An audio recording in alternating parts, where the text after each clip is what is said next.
Donald Trump literally revealed last night that his plan B and plan C options for who gets to control the Iranian state were assassinated on the first day.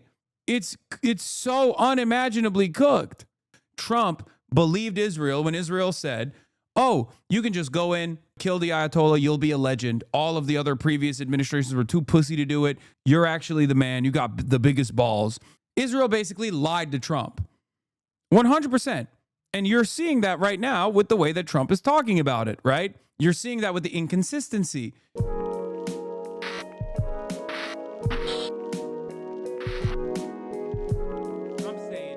Okay, listen. The biggest problem from the American perspective here, pulling it back and taking a top-down approach to what's going on here, okay?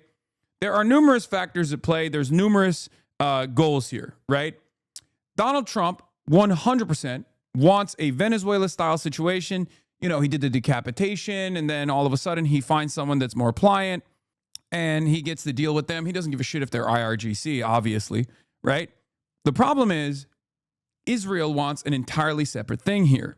And I tweeted about this last night, and it's really important. I'm going to keep stressing this point over and over again, because the reason why this operation is haphazardly put together, and the reason why it's become a spectacular failure very quickly, is because there are competing interests here. Not converging interests, but diverging interests here. Because Donald Trump wants it fast and easy. Donald Trump wants boom, boom, boom, quick in and out.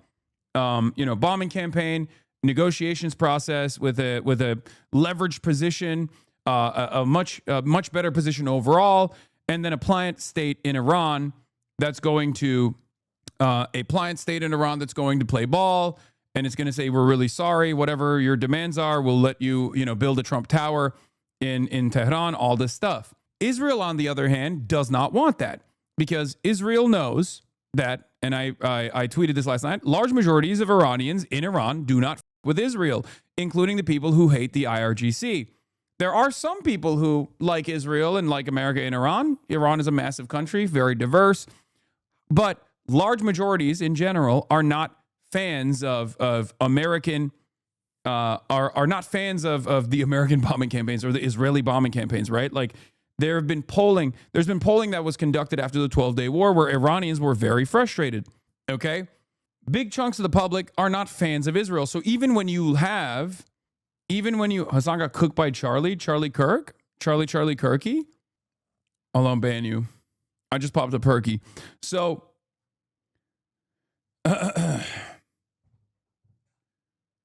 as I was saying, I forgot what I was saying. God damn it. Oh, I lost my train of thought. I'm going to receive it one more time. I'm going to get it again. So, large majorities of Iranians in Iran do not fuck with Israel, including the people who hate the IRGC. Considering that this is Israel's war, it is an important part of the equation. And it offers clarity to the Amer-Israeli airstrike targets, which include opposition figures and moderates and border guards. Okay? Because if you're wondering why America and Israel are blowing up, like, not just the heads of state, but then also trying to assassinate oppositional figures to the state, including a guy who's been on house arrest since 2011. The reason for why is because Israel does not want any real oppositional figure there, okay? Israel wants a failed state. Israel recognizes that, with the exception of like Reza Pahlavi, right, which you would need to send in American troops to defend. If you were to plant Reza Pahlavi in power, you would need American troops to defend that, right? Because there's no world where a 93 million nation is going to welcome Reza Pahlavi as the true leader of Iran. It's not going to happen. Is there some support on the ground for Reza Pahlavi? Sure. But there is no next day plan here, okay? You would need to defend Reza Pahlavi with American troops. So unless Donald Trump commits to a puppet state and designing a puppet state and defending a puppet state in Iran with No guarantees of success, mind you. Okay. It's not going to happen. You can't install Reza Pahlavi. You can't just like say Reza Pahlavi walks in and he has popular support on the ground and they magically have a monarchy. They restore the monarchy and then they do liberal democracy with a functioning monarchy on the side. It's not going to happen, right? And in the absence of that option, the only other option for Israel that is going to effectively destroy the Iranian state is just a failed state, right? Trump might want regime change, in air quotes, like in Venezuela, but Israel wants a failed state like Libya that will never threaten its expansionist ambitions again. Any real deal here for Trump means cutting out Israel, and that's not likely going to happen until it gets really costly. Okay? And right as I was tweeting that, Donald Trump gave another interview, this time to ABC, where he says the U.S. identified possible candidates to take over Iran, but they were killed in the initial strikes. He said the attack was so successful, it knocked out most of the candidates. It's not going to be anybody that we're thinking of because they are all dead. Second or third place is dead. And not only that, but they're even shooting and trying to kill oppositional figures as well. Like people who are literally arrested by the administration, people who are under house arrest by the administration. If you have an ambition to actually do regime change, you can't kill the guy you're trying to plant as your guy, right? You can't kill the people. You can't kill the people that you're supposed to put in power. You can't do that. It's insane. So this once again proves that there are diverging interests here. This is Israel's war. Israel's goals broadly are to create a failed state in Iran.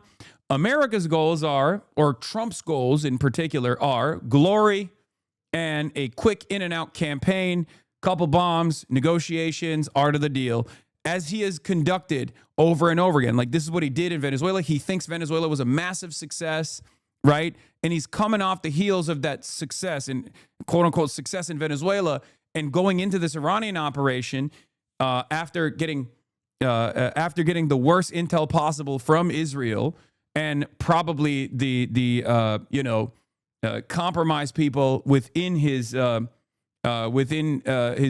like closest administration allies like Lindsey Graham and whatnot, who are just telling him over and over again, you're going to reach glory. Israel's going to go in without you. You want a piece of this puzzle. You know how Israel is. They got the best equipment. They got the best intel. We should go in with them, right? That's pretty much how this story was concocted, right? And I think Donald Trump thought, judging by what took place in Venezuela and judging by like what they perceived as the success of the 12-day war, he thought this would be going down very differently. He thought we go in, we blow some shit up, we do a decapitation strike, and then we find a much more pliant figurehead within the IRGC to deal with, and then it's over, right? We can get all of our demands across, and it's going to be totally fine. What they didn't realize, or what he did not factor in, perhaps was the information that his own generals were giving him. The CIA was telling him, don't do that. Don't do a decapitation strike. You're a idiot. If you do a decapitation strike, they already have a system designed called like this decentralized mosaic. They have a horizontal movement within, they have a horizontal contingency plan where even if there is a very successful decapitation strike, they will still continue bombing Israel and continue to bomb American targets, even potentially. Like everything that unfolded, Donald Trump was aware of. And we know Donald Trump was aware of it. You want to know why? Because the generals clearly leaked it to the media. They literally leaked it in the buildup to this campaign. They were like, Trump is not listening to us. We're going to go and tell the media. We're going to go and tell the media that like we might actually fail. We're going to wash our hands of this failure, right? And what this operation has shown thus far, and I know everyone wants a big W here, and I know like the Republicans are running around talking about like, oh, we did it, we killed the Ayatollah, we killed the 86-year-old guy, it's over, we've done it, like, and if there's a new Ayatollah, we'll kill him too. Not realizing not realizing the consequences of these actions and not realizing what this is showing to the rest of the world. Number one, it shows that America doesn't either have the motion or the ability or the care to defend its allies with military bases. All of a sudden, if you have a U.S. military base and you have a regional actor that has a lot of smoke, you're not getting protected. You're not getting any protection whatsoever. You're basically becoming a missile sponge.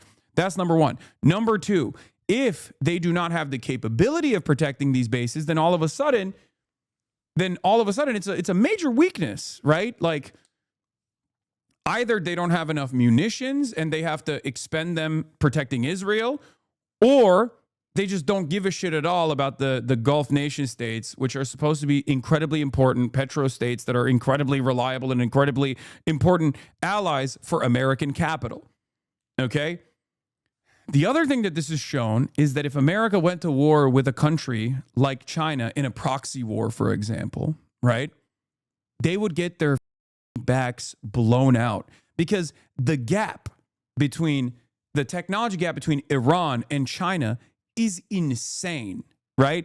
The technology gap between Iran and China is insane. The missile gap between China and Iran is insane. Like, if there was any sort of serious battle, proxy battle or not, between the Chinese state and the United States of America, we're not making it out of that. We're not making it out of that process. Okay. Their manufacturing capabilities are far superior to the Iranian manufacturing. All it takes is a willingness to engage in this, right? So this, in my opinion, is completely rewriting American hegemony and the American military power, especially considering that China also, as it stands, literally holds the cards to American manufacturing and the American munitions manufacturing side, considering that they have all of the procurement and refinement processes on lock for rare earth minerals and battery systems that are necessary for American national security interests. It's not even, it's over at that point. President Trump, it was a roughly 9-minute phone interview talking about the war in Iran. Just want to give you the quotes. He said, quote, "We're knocking the crap out of them. I think it's going very well. It's very powerful. We've got the greatest military in the world, and we're using it." I asked the president how long he thought this war might last. He said, "I don't want to see it go on too long. I always thought it would be 4 weeks, and we're a little ahead of schedule." I asked him if the U.S. was doing more to help the Iranian people reclaim their country than the military strikes, if there was other stuff going on. He said, "Yes, we are indeed, but right now we want everyone staying inside. It's not safe out there." He also suggested it was about to get even less safe. "We haven't even started hitting them hard. The big wave hasn't even happened. The big one is coming soon." I asked the president about the fact that Iran attacked Arab countries in the region, Bahrain, Jordan, Kuwait, Qatar, and the UAE. He said that was the biggest surprise so far for him and his team. Quote, "We were surprised. We told them," meaning the Arab countries, "we've got this." And now they want to fight, and they're aggressively fighting. They were going to be very little involved, and now they insist on being involved. He said of the Arab leaders of those countries, "I know these people, they're tough and smart." The Iranians, he said, quote, "shot into a hotel. They shot into an apartment house. It just made them," meaning the Arab leaders, "angry. They love us, but they were watching. There was no reason for them to be involved." That was probably the biggest surprise. You have to understand they were living under that dark cloud for years, meaning the Iran. I'm going to be honest. It's pretty funny how leaky of a faucet Donald Trump is. He is such a messy bitch, dude. You cannot have a commander in chief that's a messy bitch like this. He loves yapping. Anytime an operation is going poorly, he does the full spectrum. He goes to ABC, he goes to CNN, he goes to CBS. He calls journalists personally to be like, "Listen, Drake, let me tell you something, okay? It's going great. It's going great. I love the situation. I love the situation we got. Iranian attacks have been very successful. They are doing a really good job. Let me tell you, but we're doing a good job too. Everyone's doing a great job." Like, what the dude? They basically told all the Gulf states that your bases are bullet sponges, your bases are missile sponges. We are just invested in protecting Israel. We don't even care about protecting our own troops inside of the Gulf nation states. We don't care about anything but Israel. Israel high, Israel high, Israel high. That's literally what the lesson is here. Now, of course, these guys are still, they can get pissed off all they want, but it's still Big Daddy America, right? What is really interesting about this process also is that when America let go of their own bases and turned them into missile sponges and Shahed drone sponges in particular, what they ended up doing was also harm Israel's defenses as well. I don't know what kind of communication exists, but like the early advanced warning systems, the radar towers that Iran took out probably also play a role in the Iron Dome's defenses not being as good, right? Because the entire region, all of the American bases and all of the American early advanced warning systems that exist in the region that have now been blown up actually reduce the success rating in the interceptions that Israel can conduct. And that's part of the reason why you're seeing more and more of these Iranian missiles fall on Tel Aviv. So it's not like Iran is blowing up the Gulf bases for no reason. They're not just like blowing up the Gulf bases because they're pissed off at the Gulf for allowing the American bases to exist on their soil. They're blowing it up for a very real purpose. Oh, I'm sure Hassan has a better strategy than the military. Should I not do any commentary? Should I not even like talk about what's going on, what's unfolding in front of our eyes? Like, should I just sit there and be like, I'm sure the military has a better idea of what's going on? Like when 3 F-15 fighter jets fall, am I supposed to be like, the American military knows they wanted those F-15 fighter jets to fall? Is that what I should be saying here? Like, how can you not look at this situation and see it as a spectacular failure? You think America looks good in this process? The mightiest military on the planet, the most sophisticated equipment on the planet, and they just left their radar towers unguarded. Like with the exception of Al Udeid, which is where the CENTCOM is, they don't have any missile defenses. These bases were not even being hit with ballistic missiles for the most part. They were being hit with Shahed drones. Do you know how cheap that is in comparison? It's nothing for the Iranian government to keep sending these like slow ass drones to hit the radar tower over and over and over again for like the past 48 hours. We've seen it. Yeah, it's like a flying tractor, dude. They can be shot down with conventional small arms. You understand? They could be shot at with like AK-47s if necessary. For $30,000 with a Shahed drone, you can take out $1 billion worth of equipment. $1 billion worth of equipment. That is an incredible strategy for the Iranian side. Obviously not law, but we can't pretend we understand why the bases have been evacuated. Might have been strategic.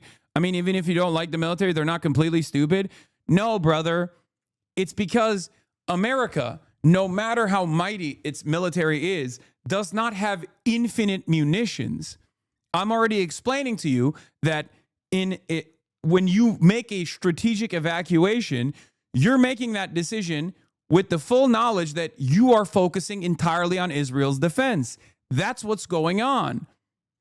Also, there is a party involved in this that you can't really fully factor in, like how they're going to respond. It's the Iranian side. And it's very clear that the American government, the American military, understood how Iran would retaliate. But the top of the commander-in-chief was clearly way more focused on the intel that he was getting from Israel and false assurances that he was getting from Israel. That's my point. The point that I've been making is that the Arab states are eventually going to run out of interceptors because they don't have unlimited funds. They have a finite resource here. This is not, Israel doesn't have unlimited resources to defend itself. This is something that the American generals were very aware of and kept telling Donald Trump. They kept telling Donald Trump this. And when Donald Trump didn't listen, they went to the media. They leaked it to the media. They said, we don't have unlimited resources. It's going to look really bad for China. If China wanted to go and like attack Taiwan, we would be completely shit out of luck. But the real reason why they were saying it was because we don't have enough missiles to even defend Israel eventually. Now, the question remains. I think the Israeli side here, which is totally guiding this entire process, this military quagmire, they know how to manipulate Trump really well. Okay? They know how to manipulate Trump very well. They're exceptional at manipulating Donald Trump. Okay? Because Trump is very malleable. He's so easily persuaded, especially when he thinks someone is like brilliant. You know what I mean? And he clearly thinks like, oh, the Israelis, they got the best intel. They're really, really smart. He doesn't like Benjamin Netanyahu personally that much, but Benjamin Netanyahu can basically tell him like, no, you don't understand. You will be glorified. Like you will be remembered as a hero that finally toppled the Iranian regime. Come on, think about this, right? And then Donald Trump believes him because he's a idiot. And all of the other like pedophiles in his corner are they've been salivating at the prospect of this, no matter what the cost is, right? And basically what's going on here is clearly that Israel knows that they can just, once they committed Donald Trump to this process, he's not going to pull out with egg on his face. Okay? They committed Donald Trump to blowing up Iran, and now he's stuck. And now he's just stuck. That's it. He's stuck in this military campaign that he wanted to get out of with a swift exit. He thought he could get a better leverage negotiation position. He was an idiot, and the Israelis lied to him 100%.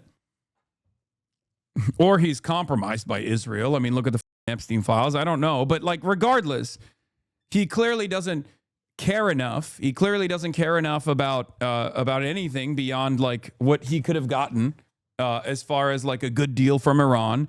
Decapitation strike, good deal from Iran. So now the question is, when Donald Trump eventually realizes in and around like by the end of this week, okay, when Donald Trump eventually realizes that there is no perfect destabilization initiative, when he realizes that like this is not going to be fast and easy, and that Iran does have hands, okay?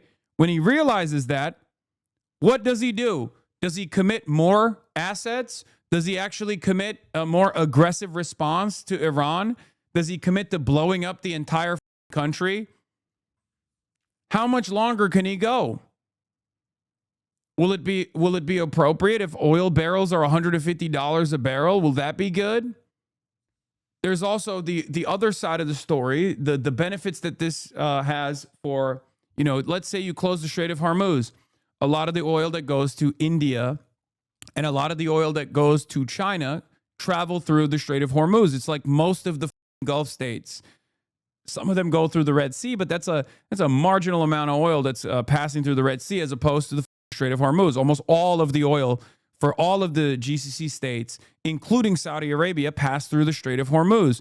And now that Iran is talking about closing the Strait of Hormuz, all of a sudden that's going to skyrocket the oil prices. By the way, your analysis was correct about the Iranian reasoning behind the hotel strike. Yeah. An Iranian drone strike in a hotel in Bahrain injured 2 U.S. Defense Department employees, according to the State Department cable review by the Washington Post. I told you. And a lot of chatters were chirping at me. I was like, look, this isn't to say that like Iran is not interested in causing chaos and doing terror, right? Of course they are. But they have limited strike opportunities. Why wouldn't they use them? Why wouldn't they use them on like appropriate targets? It's crazy they had intel for this. I wonder which country has incredible surveillance technology that they might be feeding to the Iranians. It could be Iranians' own surveillance, or it could be another major world power that's potentially aiding the Iranians a little bit with their surveillance expertise. I mean, Iranians are also very good at cybersecurity too. Like the Handala guys are like pretty aggro. And no, it's not Russia. I'm talking about China, dude. I suspect that there's a lot of Chinese aiding and abetting happening here. No, I'm not talking about Albania. When Iranian officials told Drop Site they were targeting hotels in Bahrain because they had intelligence on U.S. troops there, I thought it was some kind of cope. Turns out it was true. An Iranian drone strike on a hotel in Bahrain injured 2 U.S. Defense Department employees, according to a State Department cable review by the Washington Post. 2 U.S. Department of War personnel were injured, the cable said, referring to the Department of Defense. The cable, which was sent out Sunday, did not provide further details. The State Department did not comment. The Defense Department did not immediately respond to requests for more information. There is suspicion that they blew up a CIA position. That's number one. And there's also suspicion that they blew up a couple contractors as well. So, yeah. You mentioned that Iran is degrading systems that likely factor into Israel's defense before and after satellite imagery of the destroyed radar and storage naval base in Bahrain. Yeah. I think that this entire net of radar systems that exists in the Gulf region play a major role in Israel's defenses.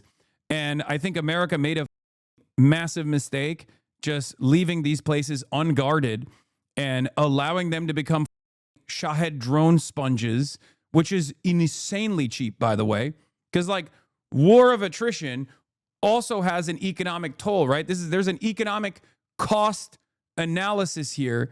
And when Iran is striking with $20,000 lawnmowers that fly at $1.5 billion worth of satellite equipment, that's insane. That's insane cost.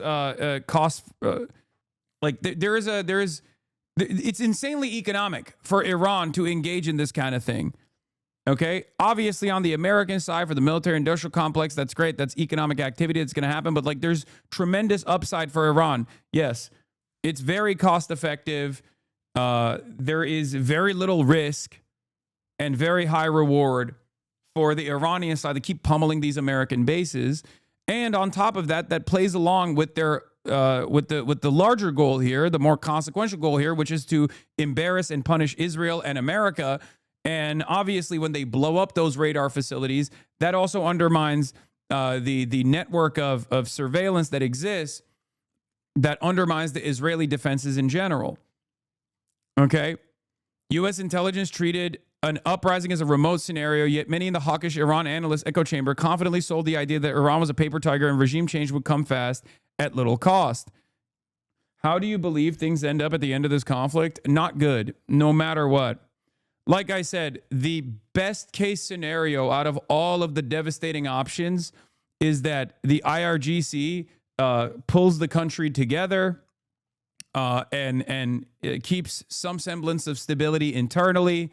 They're able to purge any sort of intervention that's happening on the ground from Kurdish militias passing through the Iraqi border or ISIS or anything like that, while simultaneously continuing to punish American assets in the region, continue to punish Israel as well. And it gets so costly that both Trump's popular base of support in America falls apart and his popularity craters to a degree where he has to react differently, or they continue engaging in this. They continue hurting economic output so much in the region, specifically oil, specifically the amount of oil that can pass through the Strait of Hormuz, so much so that Trump starts getting boss calls from the likes of the petro capitalists, and they tell Trump, you need to figure this shit out. All of that will eventually lead to Donald Trump cutting Israel out of the equation and releasing Israel, and then saying Israel is the bad guy in this process. But it will take a lot for America to do that, especially Donald Trump. S&P 500 slips into negative territory. NASDAQ 100 follows suit. Iran's Revolutionary Guard commander says Strait of Hormuz is closed. So far, the war has cost the U.S. taxpayer $1.9 billion. I know that it's higher than that, by the way. I think this is a very conservative estimate. Okay? $1.8 billion. I don't know if this actually factors in the damage from the radar facilities and the bases that have been blown up and cratered. but things are not looking too good. Apocalyptic vibes on the front page of the Washington Post. Trump says operation in Iran to last 4 to 5 weeks or far longer. U.S. pledges to send more troops as war widens. What about balkanizing Chinatown to its own autonomous zone for China? I'm in favor of that. So, yeah, this is costly, it's bloody, it's unacceptable, and it's being done at the behest of Israel, which actually offers a uniquely negative framing to the issue in the eyes of the American public, which is part of the reason why I think you're seeing a lot more Americans say, why the is this happening? Because Americans love war.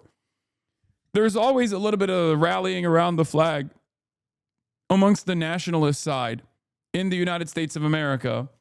And there's obviously the MAGA cult that will scream for years and years about no more regime change wars and how bloody and costly that shit is and how stupid that shit is, and then vote for Trump because he's going to be the peace candidate. And then Donald Trump turns around and says, no, actually, war in Iran is good. Regime change war in Iran is good. I wanted it. That's America first. And then a bunch of dummies say, you're right. Right? A bunch of dummies in the base will turn around and go, yes, Mr. President, I love that, actually. I've decided I love that. The problem here is, for many Americans in the edges, for many Americans in the margins, even those in the MAGA movement, Donald Trump said he was going to do no new wars, and they believed it. So all of a sudden, they're going to be like, well, what the is this? What the is this? What do you mean I wanted no new wars? Now you're doing a regime change war, and Americans are dying, and you're doing this for Israel. It's not looking too good. It's not looking too good for the base. It's not looking too good for the capitalists if the Strait of Hormuz is like successfully closed, which draws America into a naval battle with Iranian naval assets. We don't know what that's going to look like. I don't know how relevant the Millennium incident is. In 2002, there were war games very famously conducted. It cost $250 million to put together these war games to see what it would look like if the American naval assets fought the Iranian naval assets. And the American general that was supposed to be in charge of the Iranian side literally destroyed the American naval fleet over and over again, so much so that they had to literally change the rules, and they had to make sure that the Iranian side was not able to use certain tactics. Okay, so I don't know if they learned important lessons from that, but judging by current performance of the American Navy and the American military in general in the region, I don't know. So if this goes into naval conflict as well, Iran has like what 30 assets, right? Total. America has Millennium Challenge 2002. Everyone is going to talk about this in the upcoming days. Just, I don't know how important it is right now. I don't know how much it factors in to the current, technology has improved so much since then. So it's not necessarily a good benchmark. We'll see what happens. I'm just bringing it up to just so you understand that like America is aware that a naval battle with the Iranian Navy would not look as great for the American side as you would think. But it's been, it's 2002 versus now. So who knows? But the Iranian side has also more complex tools as well, more sophisticated tools as well. So, European natural gas prices surged almost 50% on Monday as the war in Iran strangled shipping through the Strait of Hormuz. There's also that element. This also ruins the economy of the Gulf states as well. So they're going to be feeling it. Iran is basically implementing crippling sanctions on the Gulf nation states by saying the Strait of Hormuz is closed. Why don't we just let it happen? Why is this so bad? Wait, what? Why is it so bad? I mean, it's worse for China. Let's be real. And that's the American cope. It's great for Russia, right? It's terrible for India. It can be really bad for Pakistan, but Pakistan is right there with Iran, so they can still send oil to Pakistan regardless. if they choose to do so. So it could be beneficial for Iran and the Iranian economy. But wait, you said, isn't Iran bad? Why don't we just let it happen? Why is this so bad though? Wait, what? Okay, chatter. First and foremost, this good bad dynamic, you got to let go of that. Okay, these are nation states we're talking about. There are millions of people that live inside of these countries. Many of them have unique dreams, unique opinions. They have lives that are worthy of dignity. You know, these are sovereign states that we're talking about. Okay, that's number one. Number two, if we're looking at good bad dynamics, I think America takes the cake regardless. You don't want to do that equation anyway. America and Israel are both significantly worse than most other countries by the widest of margins. Okay, but ultimately, it's bad because it also harms America. This is bad because it's bad for every reason that you can think of. It's bad because we're killing children.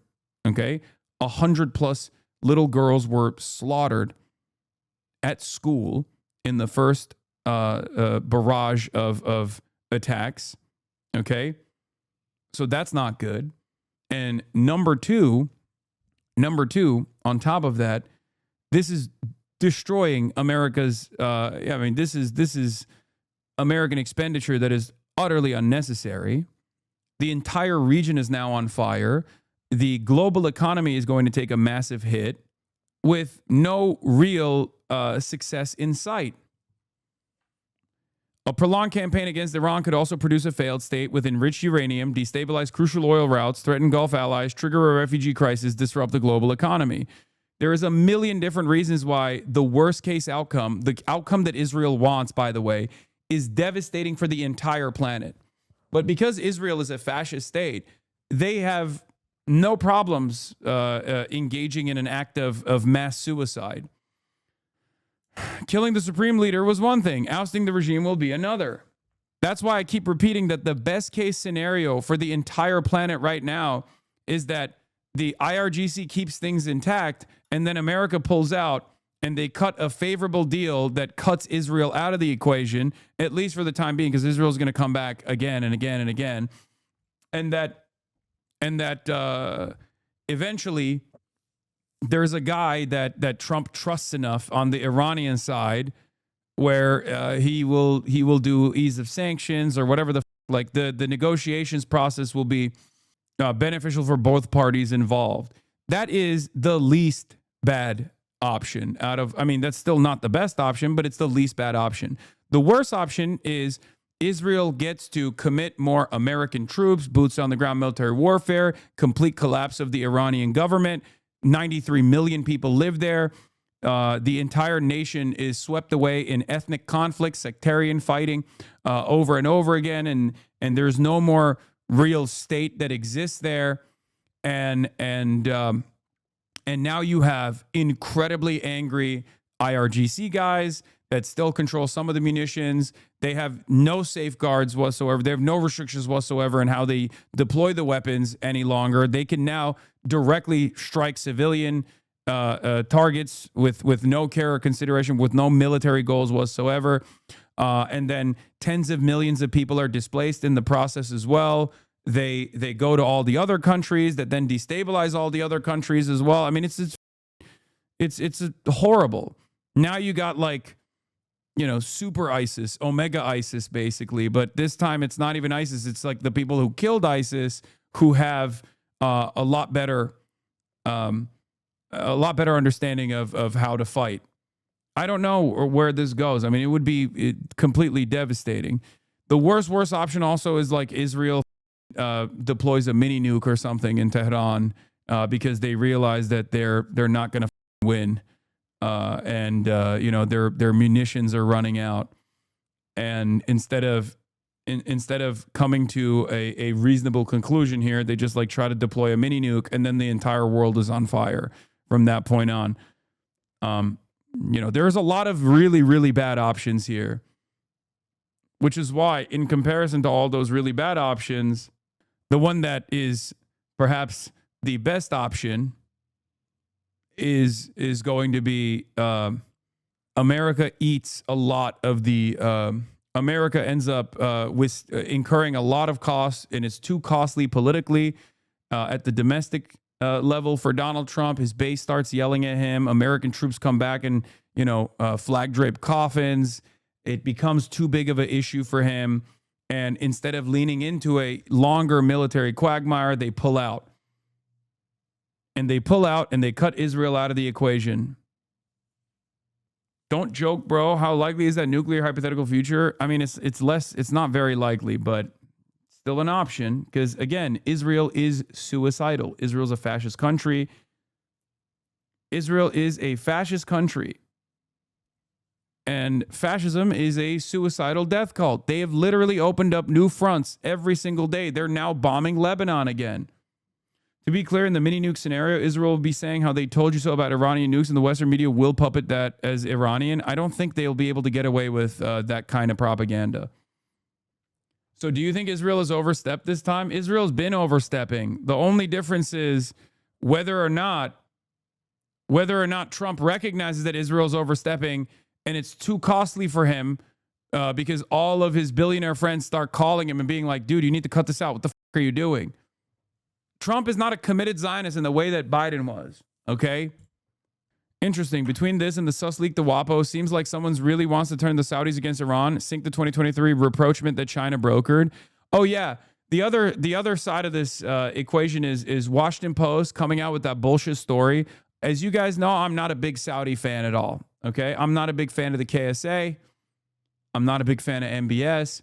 Having said that, Washington Post eradicated its Middle Eastern office, and then all of a sudden they got this major story that claimed that that MBS, in spite of what they were saying in their public posture, was secretly petitioning America to go to war with Iran. I don't believe that. I said I don't believe that initially, and I actually do not believe that at all. I think that's American intelligence trying to, or Israeli intelligence trying to potentially disrupt whatever kind of rapprochement or whatever kind of negotiations Saudi Arabia and Iran put together. Saudi Arabia and Iran are not fans of one another. That much is clear. It's obvious. They never have been. They've been waging proxy wars all around the region. But in one of the last iterations, Saudi Arabia literally aligned with Iran to get the UAE out of Yemen. So, and that happened only a couple months ago. So I don't think that Saudi Arabia wanted this defanged Iran to be completely destroyed. I think it's actually beneficial for them to have no more proxies in the region, but then still kind of exist as a sovereign power, especially because Saudi Arabia also has to make the calculation on what happens when Israel decides to take over Saudi territory in the greater Israeli project. You know what I mean? So I'm not that invested in the Washington Post report that claimed that Saudi Arabia was really petitioning the American government to do a death blow to Iran. I don't think that was real. I think that was bullshit. Saudi Arabia will eventually be able to figure out where the missiles came from that struck their oil field. And if it's confirmed if it was Israel, that'll have regional implications for a generation. The reason why we're talking about this is because the Iranian government has said to CNN, the Iranian deputy foreign minister to CNN said, "We are not responsible for the bombing of the Saudi oil fields and have not informed our brothers in the kingdom of that." They very quickly came out and said, "We didn't blow up the Aramco fields. That wasn't us." The question is, who did it?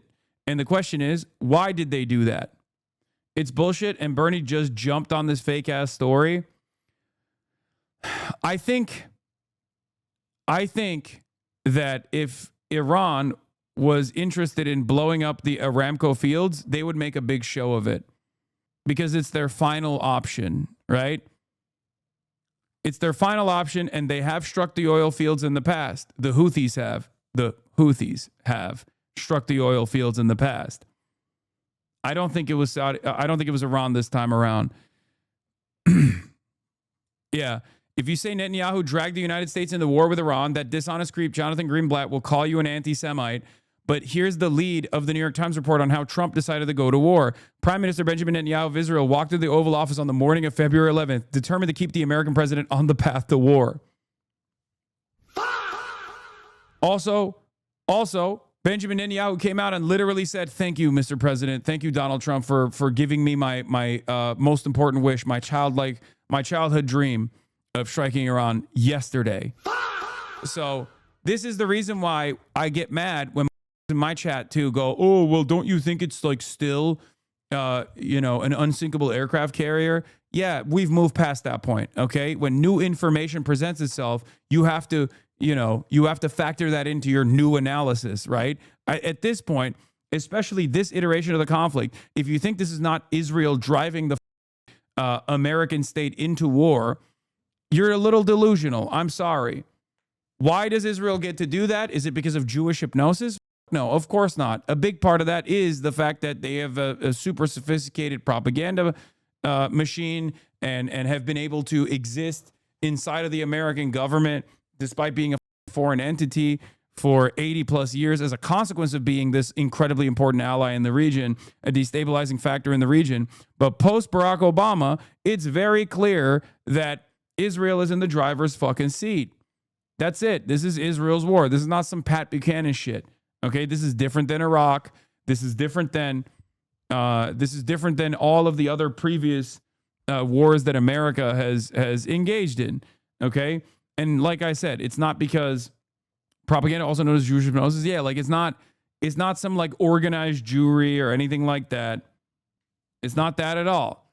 But if you think that Israel is not using Donald Trump like a cum sleeve here, you're delusional. I'm sorry.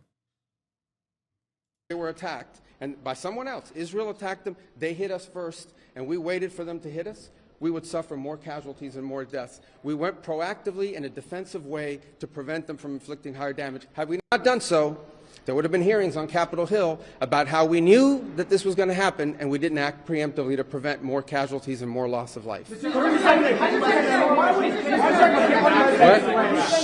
was forced to strike because of an impending Israeli action? No, let me two things I would say. Number one is, no matter what, ultimately this operation needed to happen. That's the question of why now. But this operation needed to happen because Iran in about a year or a year and a half would cross the line of immunity, meaning they would have so many short-range missiles, so many drones that no one... This is a good take from Cloud District Enjoyer. Much better than him yelling at me when I say this is Israel's divergence of interest. Cloud District Enjoyer, divergence in interest with Israel reminds me of Syria. Everyone in the Western plus Middle Eastern alliance was interested in removing Assad. True. But Turkey and the U.S. and co. want a stable but subservient Syria. Also true. But Israel wants to tear it apart. Also true. It's the same here. U.S. and the GCC want a subservient and stable Iran that is amenable to U.S. security and financial interests. Israel wants the whole thing torn apart. Initial convergence of interest, then divergence. That is exactly what's going on here. Israel sneaks into the equation with the divergence or with the convergence of interest. Israel says, "Oh, we got the same interest that you do, right? We're Israel. We love you guys." And then, slowly but surely, they take over the driver's seat and turn around and go, "Actually, we want something different than you. We want something very different. We're going to sell it to you. We're going to try to make it seem like this was your own decision. Okay? We're going to try to put you in front of the moving bus so you have no other way out of the situation." And that's precisely what they're doing in this situation as well. Like they're doing this with Iran right now. Yes, everyone wants to defang Iran. The sovereign Iranian state presents a threat to America because at some point they might decide we don't like what you're doing. America doesn't want that. The GCC doesn't want that, right? But they're perfectly willing to have a defanged Iran with no Hezbollah, with no IRGC presence in like Iraq or Syria. They're totally fine with that. Okay? They're totally fine with that. The problem is Israel doesn't want that at all. Israel doesn't want a pliant Iran. Israel wants no Iran. For the next regime that comes in there and replaces the Well, we would love to see this regime be replaced. And ultimately, as the president has said, he calls... No, but let me finish my answer. As the president has said, he would love for the people of Iran to use this as an opportunity to rise up and remove these leaders. They've been wanting to remove them from a long time. We've seen successive waves of protests.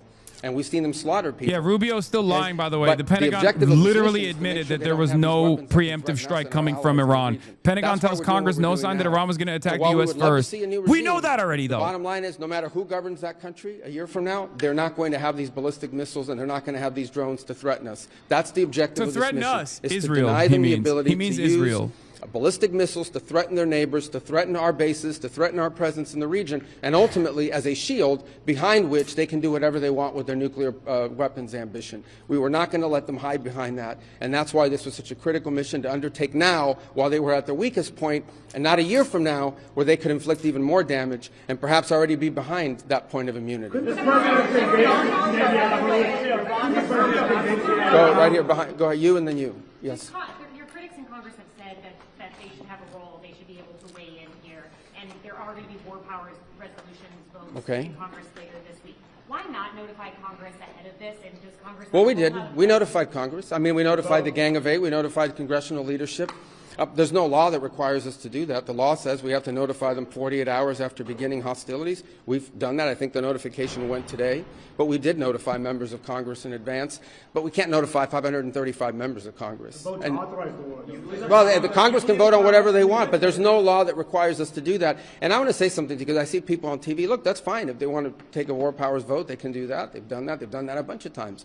But there's no, people keep saying that there's no law that requires the president to have done anything with regards to this. To begin with, no presidential administration has ever accepted the War Powers Act as constitutional. Not Republican presidents, not Democratic presidents. That said, we have followed the notification at 48 hours, and we're here today. I've done more Gang of Eight briefings than I got in the 4 years that Biden was president and I was a member of the Gang of Eight. All of that said, we've complied with the law 100%.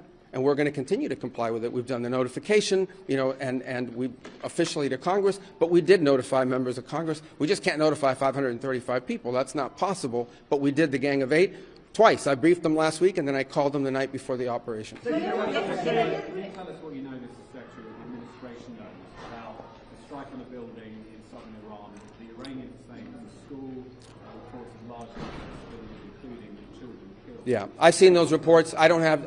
I would refer you, not because I'm not trying to answer your question, but I don't want to get it wrong. The Department of War would be investigating that if that was our strike, and I would refer your question to them, and I'll make sure they're aware that you have that question. But we'd like to know. Well, clearly, the United States would not deliberately target a school. Our objectives are missiles, both the ability to manufacture them and the ability to launch them, and the one-way attract drones. That would be our focus, and that's what we would be focused on. We would have no interest and, frankly, no incentive to target civilian infrastructure. The Iranians are, on the other hand, targeting civilian infrastructure. You guys have seen it. I'm sure you've seen it. We never target civilian infrastructure. You blew up a school. Hitting airports. They're hitting oil infrastructure. Well, it'd be very tragic, but I can't There speak is to no the world where you can details get behind it because normal Americans to be like, wow, I can't believe Iran is targeting Israeli civilian infrastructure. That's not happening. We have moved way past that. You can't complain about cluster bombs, and you certainly cannot complain about Iranian targeting inside of Tel Aviv. It just doesn't work that way. To the average person, they're going to be like, what do you mean? There is such a thing as international rule-based order here? There's such a thing as, like, war crimes? I didn't... I spent the last 3 years listening to you say that that's actually bullshit. This is the part where AOC is right when she says hypocrisy of this sort is a national security problem, which is that you cannot destroy the rules so flagrantly over and over again at the behest of Israel and then expect people to follow them. It's that simple, especially when it's Israel, by the way. No one gives a fuck about this. Okay? No one gives a fuck about international law at this point. That's the kind of leverage they have. You literally killed the head of a sovereign state. What are you talking about? International law. There is no more international law. And Secretary Wright and Besson will begin to roll out those steps starting tomorrow to mitigate against the impact that could have. The only reason why this worked for years and years, the only reason why America and Israel were able to get away with this is because no one was crazy enough to also violate it in the same way on the opposing side. Russia was the first to go out as a state, as a sovereign state, and say, F the rules. Okay? F the rules. I don't give a shit. I'm going in. I'm invading Ukraine militarily. Suck my dick. That was the first big blow. after years and years of American conquest, after years of Israeli annexation, all of a sudden there was someone on the other side saying, no, in the post-dissolution of the USSR world, we are a major power that is going to also do the same shit that America does with regular frequency. People lost their minds when Russia did it.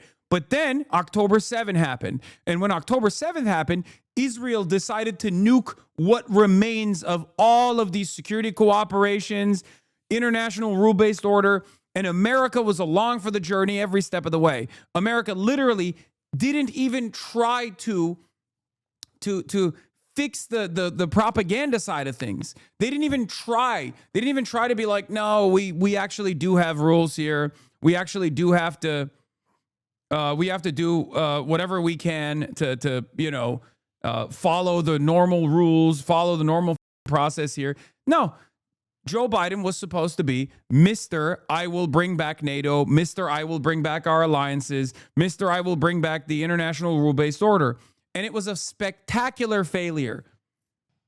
You're being so dismissive. Iran is also attacking civilians all throughout the region. It's not just about rules. Are you reasoning nobody should be sympathized because of your stance about Trump in other parts of the world? Wait, what are you talking about? He's not wrong. Iranians are targeting more civilian infrastructure, not just Israeli. Arabs in the region, stop being dismissive, I beg of you. Nobody deserves to die because of Iran-Israel beef. It's condemnable. Man, shut the up. What are you talking about? America is carpet bombing Tehran. As of last night, hundreds of Iranian civilians have died. Hundreds of Iranian children have died. And you're over here being like, oh, well, Iran has taken pot shots with Shahed drones at hotels that clearly have armed service personnel staying in them because they escaped the bases, and we have to actually worry about that. Like, yeah, it's condemnable. I agree. Okay. America has blown up hospitals in Iran. What the are you talking about? I can't believe Hasanabi was just in Tehran. You know I have eyes, right? My point is, if you want other countries to play by the rules, you have to at least show that you are committed to said rules. You can't just violate the rules all the time with the expectation that your foreign adversaries are too afraid to violate them themselves, and therefore only you get to violate them. That's it. This is not a defense of targeting civilian infrastructure, okay? It's ridiculous. It's ridiculous that you think sovereign nation states are not going to sit there and watch America and Israel take a shit on all of the previous rules that were designed to keep the world stable for years and years and years, and then not inevitably also say, all right, well, it. Especially after they killed their head of state. They killed their head of state. Do you know how many rules that violates? Are you crazy? This is so insane that Russia has not done it. Okay? Russia has not done this in Ukraine. Do you understand how insane that is? Like, what are you talking about? I'll step in. Don't worry. Oh, they're trying? I'm sure. But like, let's be real. Let's be real. I'm fairly certain that if Russia really, really wanted to assassinate Zelensky, I'm sure they would try a little bit harder. You know what I mean? Like these are nation states we're talking about. The whole point of there is a well-established rule that you just don't do this, okay? You just don't do this. You don't use nukes, and you don't kill the head of a sovereign state. Like, America did this to Saddam Hussein with a sham trial. They literally put him in trial. They found him criminally guilty. They assassinated him after the fact, okay? The last time this happened was, again, Israel killing the Yemeni head of state. But even then you could say, okay, well, the Ansar Allah movement is actually a militant movement. It's not officially the head of state or whatever. But as far as I can think, as far as I can remember, I cannot think of another instance, with the exception of, I guess, the USSR in Afghanistan, where a sovereign head of state decided to assassinate another sovereign head of state. Okay? These things matter. These things matter a lot. Okay? like Gaddafi doesn't even count because Gaddafi was not a direct targeted strike. It was they set events in motion that led to the assassination of Gaddafi. And America has obviously always like utilized covert operations. Like you can say Allende is another example of this, right? But as far as a successful assassination of a sovereign nation, a head of a sovereign state is unheard of. It's crazy. I can't think of a contemporary example at all. Last time a head of state was killed by military action by foreign military was 1870 Paraguay versus Brazil. No, I think Afghanistan, the USSR and Afghanistan probably is a more recent example. But again, like, what the fuck are we talking about? This is crazy. The IRA tried to assassinate Thatcher. Guys, you are comparing covert operations. I'm not saying America doesn't assassinate foreign heads of state. They do it all the time. I'm saying the way in which you do this matters, okay? Sending in paramilitary units or setting events in motion that cause destabilization on the ground that end up with like the death of a leader of a foreign state is entirely separate than going in and using bombers to decapitate the head of a state. We didn't even do it to Saddam. Why is this so difficult to comprehend? The only country that does this shit is Israel. And even then, they did it to Yemen. And you can say that it's not technically the head of an official head of a sovereign state in that regard. The IRA comparison doesn't hold here. The IRA was a paramilitary organization. It's not the official standing military of a sovereign state. The way we did Osama, my guy, also Osama bin Laden doesn't even count because he was not a leader of a sovereign nation state anyway. It's pretty crazy. Like we are, but should heads of state be acceptable targets? I mean, look, that's a separate conversation. What you're bringing up is an entirely separate conversation. Okay?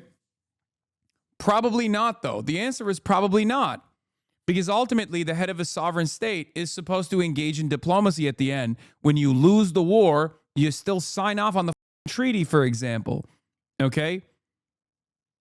Like, there is a good rule. There is a reason for why these rules have been around since antiquity. Okay? We are changing rules that have been around since antiquity. Okay? It's insane. I don't understand. Name one head of state that slaughtered thousands of their own citizens and civilians in a single month since Hitler. Your argument is non-existent and dumb.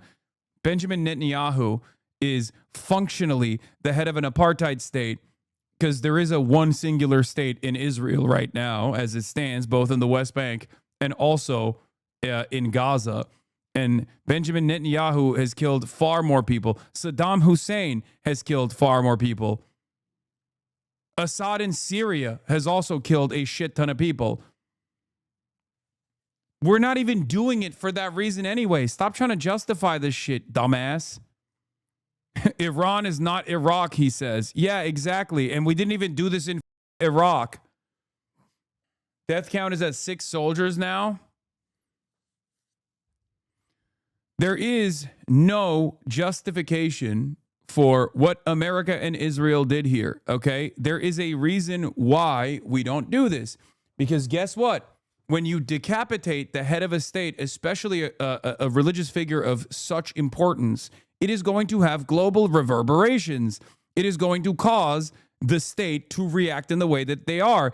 Ironically enough, I think Iran is still relatively restrained in their approach to this. What would America do is the question here. You know what I mean?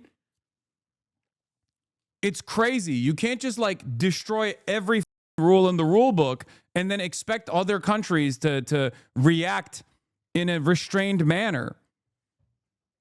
And then people go, oh, well, I don't know. I think Iran is like behaving irrationally here. No, they are behaving far more rationally than many other countries would in this circumstance, and are very deliberate with what they're striking, very deliberate with their expenditure of munitions.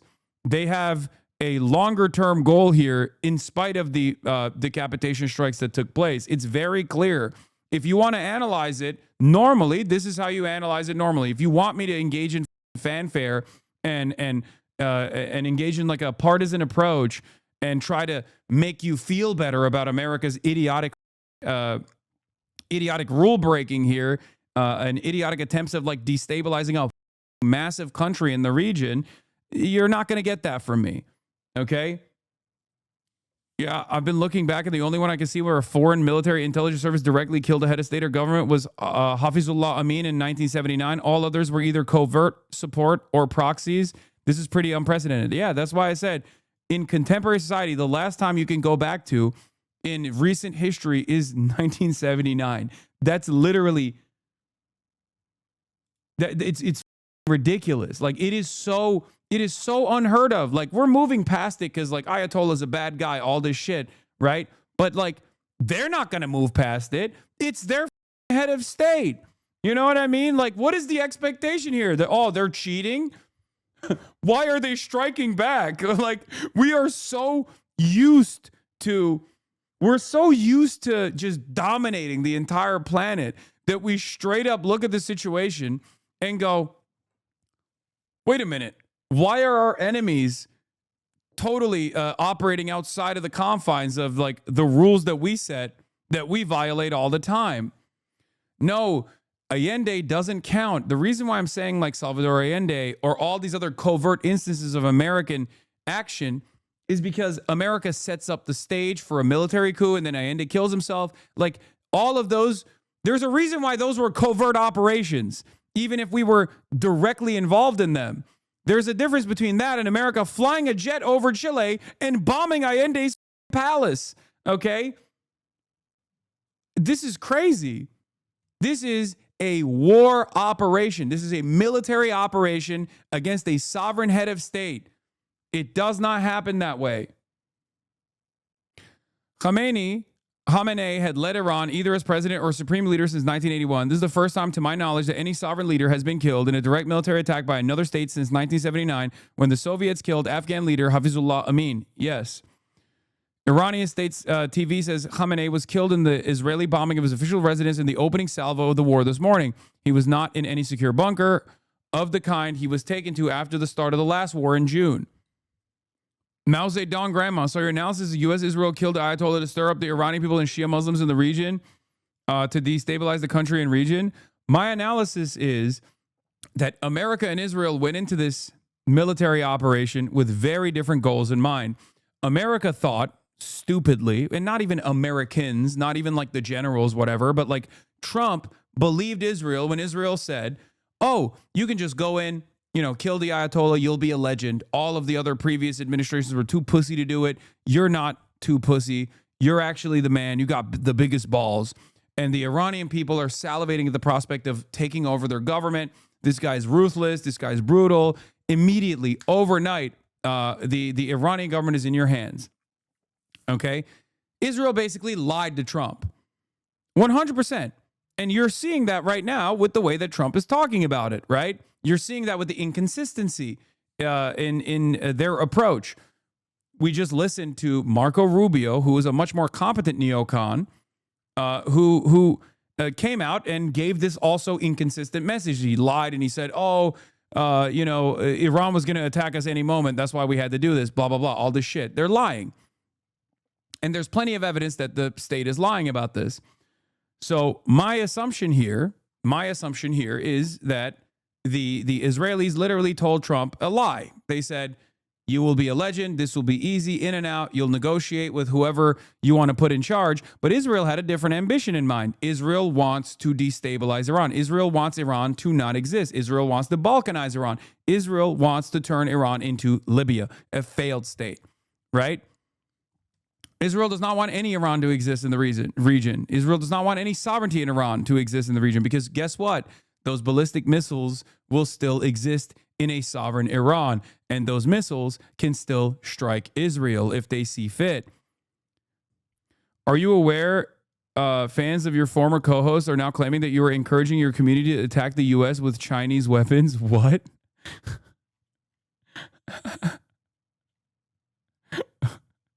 No, I'm not aware of this, but that's pretty funny that they're claiming this.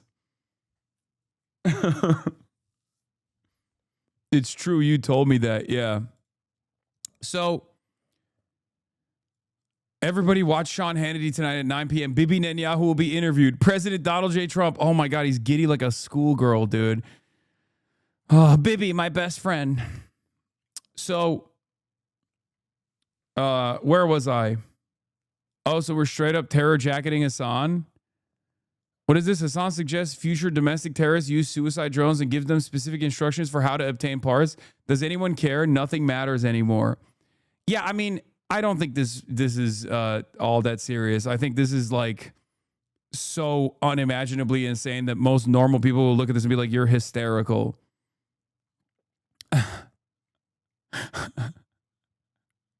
That's awesome. Can we just take a moment to say how right we were about Jimmy Dore and Tulsi Gabbard? Remember the people that would attack you and me for calling them grifters 5 years ago? Yeah, of course. All of those people were cranks. I could smell the crank from a mile away. And that's the reason why I kept yelling at people. This is how Twitch streamers announce collabs. Yeah, guys.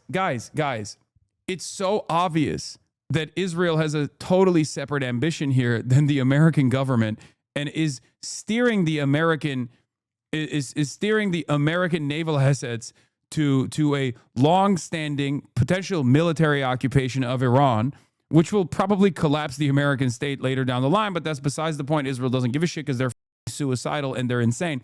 But basically, Israel wants a failed state in Iran. They will try to get that to happen with American military and American service members dying in the process. They'll do anything to get that goal. And it's entirely dependent on how far Trump will go. If Trump is stupid enough to play along with this, it's cooked. It's entirely cooked.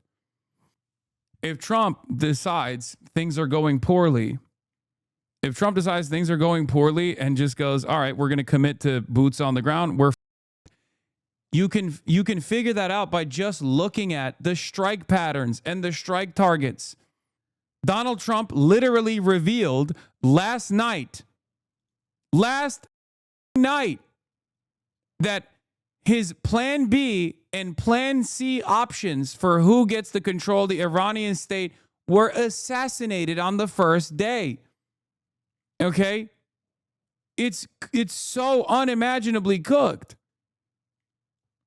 Here is Donald Trump talking to Jake Tapper about how things are going. Quotes. He said, quote, "We're knocking the crap out of them. I think it's going very well. It's very powerful. We've got the greatest military in the world, and we're using it." I asked the president how long he thought this war might last. He said, "I don't want to see it go on too long. I always thought it would be 4 weeks, and we're a little ahead of schedule." I asked him if the U.S. was doing more to help the Iranian people reclaim their country than the military strikes, if there was other stuff going on. He said, "Yes, we are indeed, but right now we want everyone staying inside. It's not safe out there." He also suggested it was about to get even less safe. "We haven't even started hitting them hard. The big wave hasn't even happened. The big one is coming soon." I asked the president about the fact that Iran attacked Arab countries in the region, Bahrain, Jordan, Kuwait, Qatar, and the UAE. He said that was the biggest surprise so far for him and his team. Quote, "We were surprised. We told them," meaning the Arab countries, "we've got this." And now they want to fight, and they're aggressively fighting. They were going to be very little involved, and now they insist on being involved. He said of the Arab leaders of those countries, "I know these people, they're tough and smart." The Iranians, he said, quote, "shot into a hotel. They shot into an apartment house. It just made them," meaning the Arab leaders, "angry. They love us, but they were watching. There was no reason for them to be involved." That was probably the biggest surprise.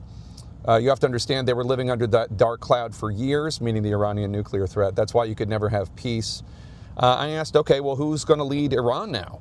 The president said, we don't know who the leadership is. We don't know who they'll pick. Maybe they'll get lucky and get someone who knows what they're doing.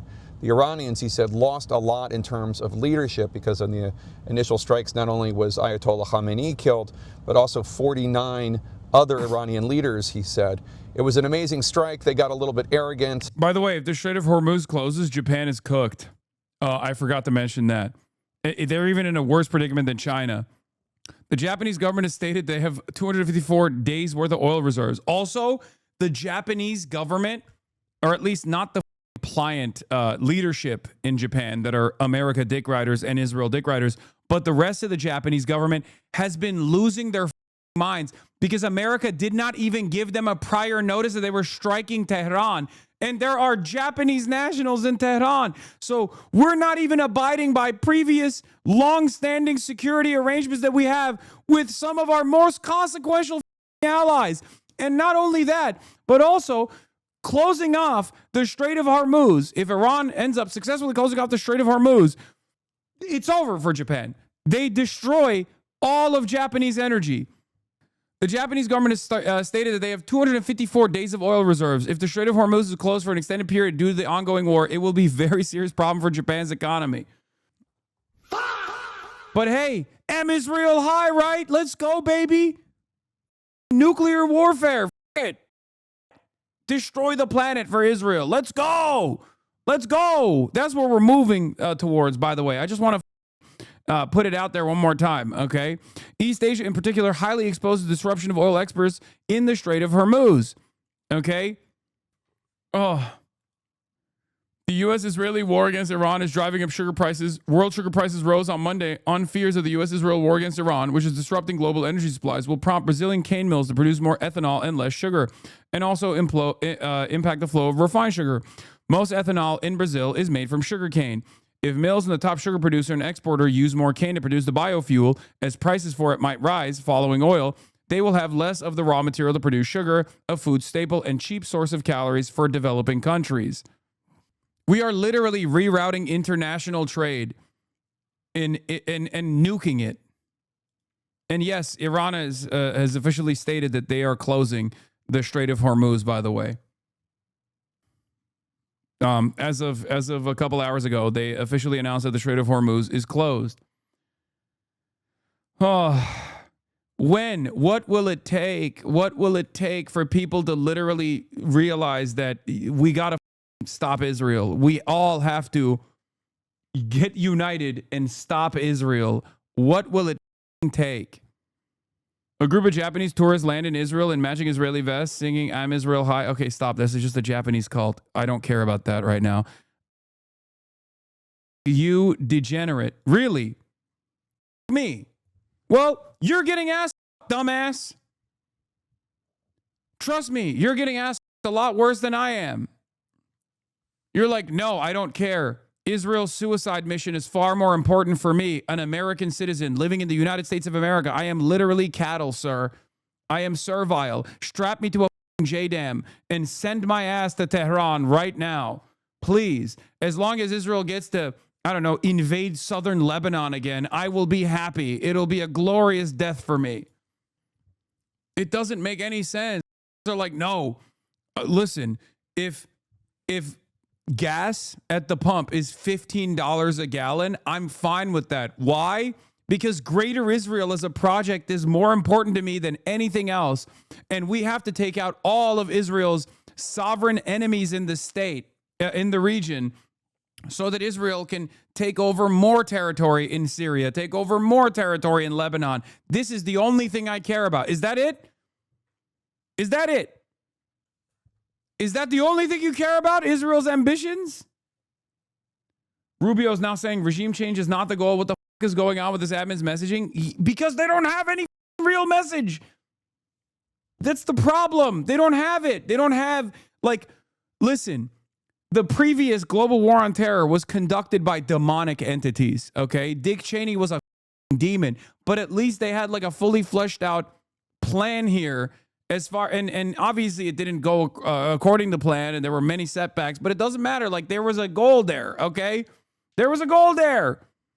One that aligned with Israel's interests as well, certainly, but there was a higher priority here. Right now, there is no goal. There is no goal because Israel is insane.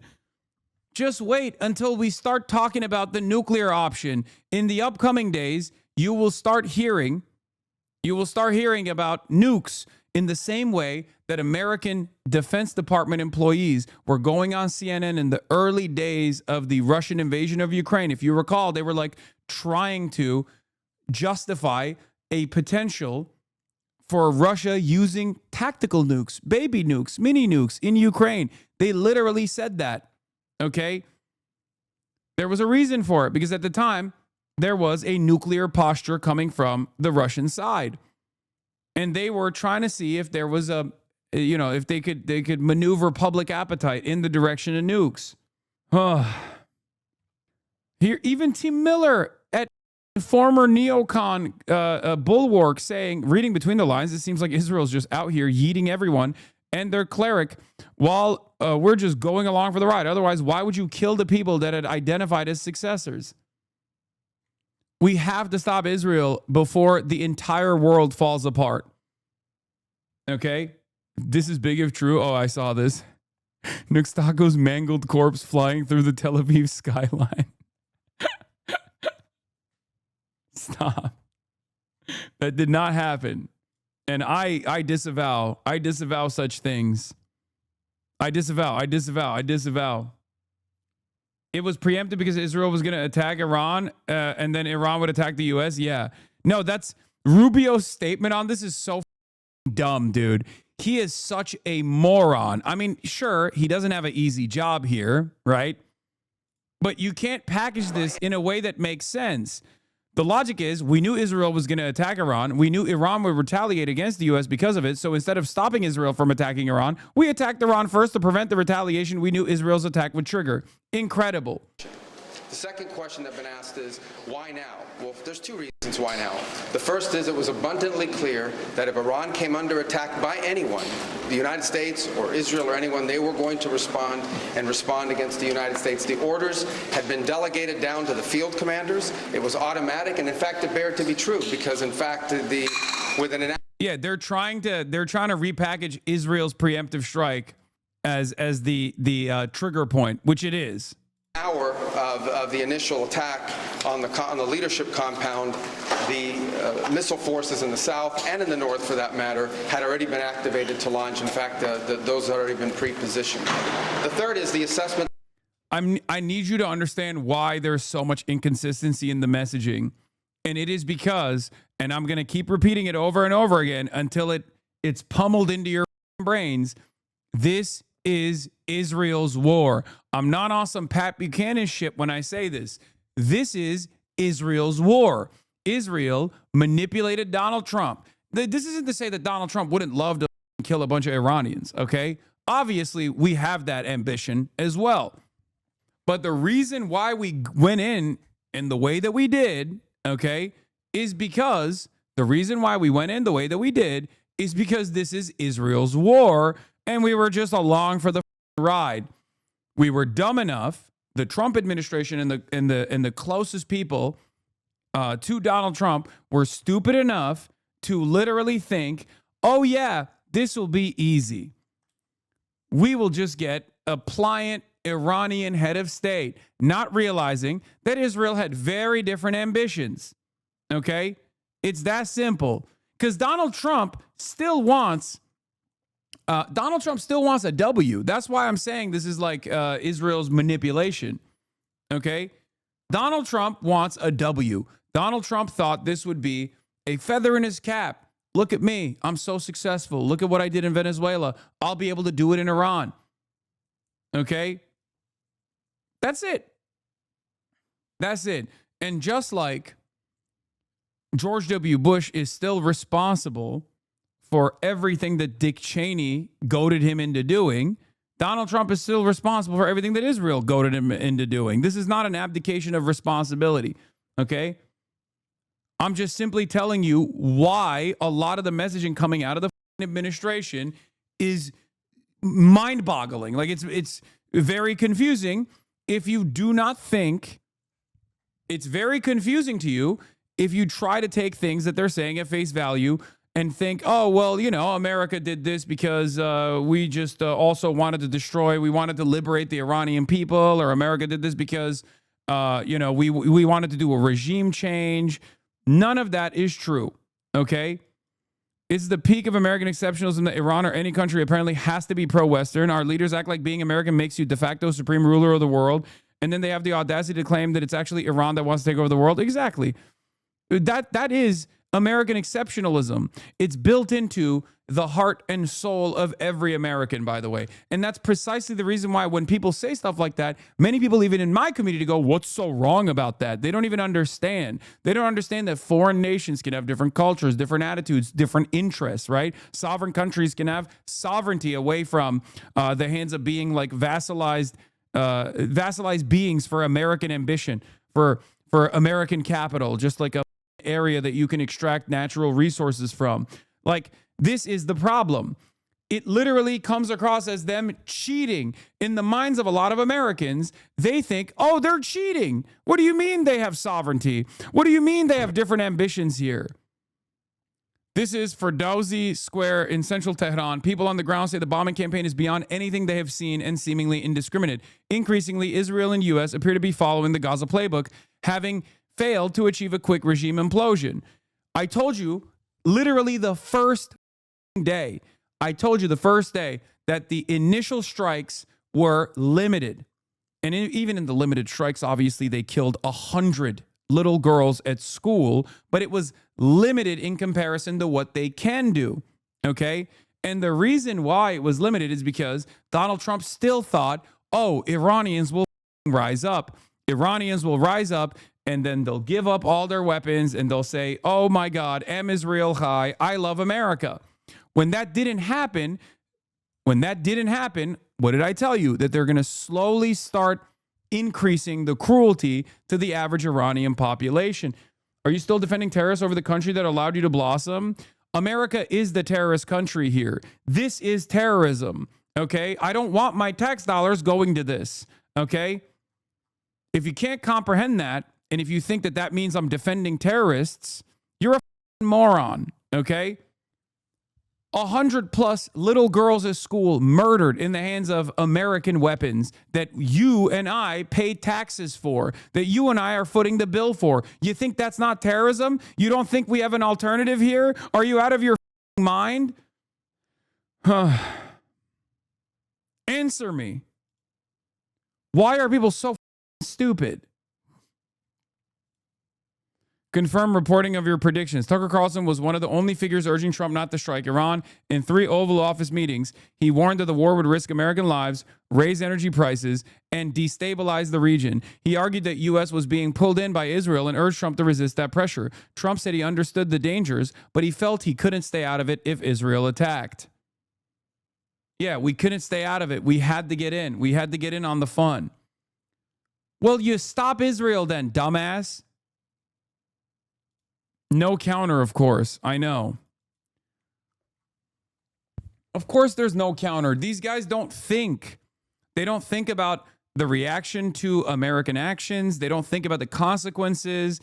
They don't think about how destabilizing this will be. Oh, I didn't see you had me pulled up. I did. Are you not listening? I responded to you. What's the question? I said, we are the terrorists here. Killing 100 schoolgirls at school is terrorism. That's what we did in our opening salvo, trying to destabilize a nation state with 93 million population, with no real exit ramp, with no real opportunity for them to like develop or thrive. When the ultimate goal, led by Israel, it's yet to be determined what happened with that situation. Okay, dude, shut the fuck up. Keep coping, Keep coping, dickhead. That's all you got. You're literally, you know it's indefensible, so you have to just like try to find a way out of it where you're like, oh, that's... No, it was determined. We know exactly what happened, you moron. You can only justify it in your mind because it's unjustifiable by saying, oh, we just don't know what happened. Maybe it was Iran that blew it up. Yeah, just like Hamas blew up every hospital in Gaza, right? It was never Israel.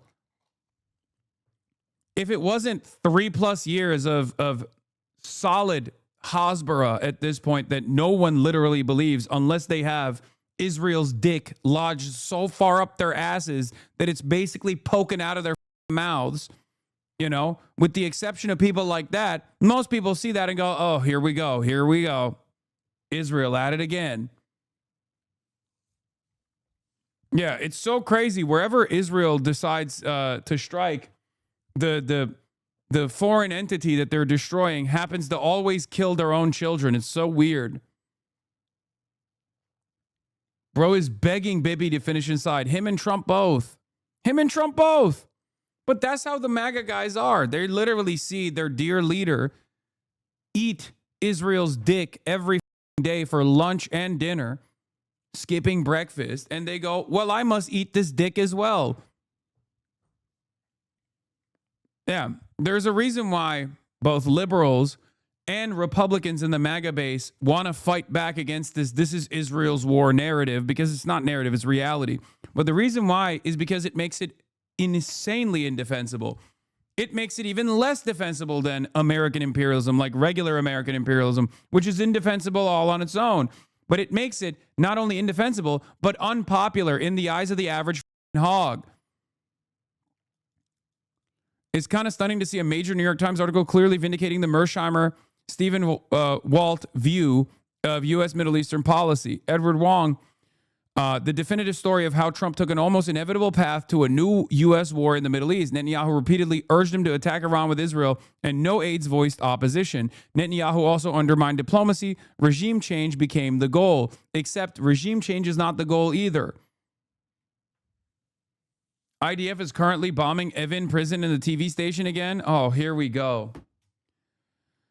Bro, what's so crazy about this is this doesn't actually end up freeing the political prisoners, okay? It literally just kills them. This is what happened last time too. They did this last time as well. They're literally killing the opposition. It's crazy. They did this last time. The family members that had people in the opposition that were in the prison literally released statements telling Israel to stop, that they're killing their family members in prison. Okay, she 100% sold Maduro out. What is this? I spoke by telephone to His Highness Emir of the State of Qatar, to whom I conveyed our solidarity in the face of a serious situation of instability and violence that has erupted in the Middle East, which has placed the entire region on the brink of a dangerous escalation of war. Wait, what? This doesn't say what you think it says. She's not calling out Iran by name and being like, Iran needs to stop or something. Unless she says that, unless she actively says that, it's not completely gone. Qatar is the most neutral. Qatar is the most neutral here. And she's also saying like it's diplomacy time. You know what I mean? She's being very wishes and prayers. Yes, she has a gun to her head, guys. I'm not saying Delcy Rodriguez is like not completely captive to American interests. That is true. She is, okay? She is. She is at the mercy of the United States of America. Batı'dan nefret etmeyen ya yavşaktır ya cahildir. Aynen. Aynen abi, aynen. Anyway.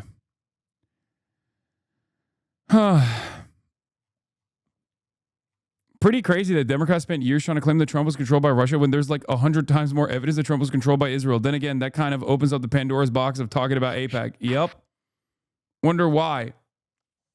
She could step down and protest? Wait, what? But now never ceases to be the option of these people. Okay, you guys are delusional.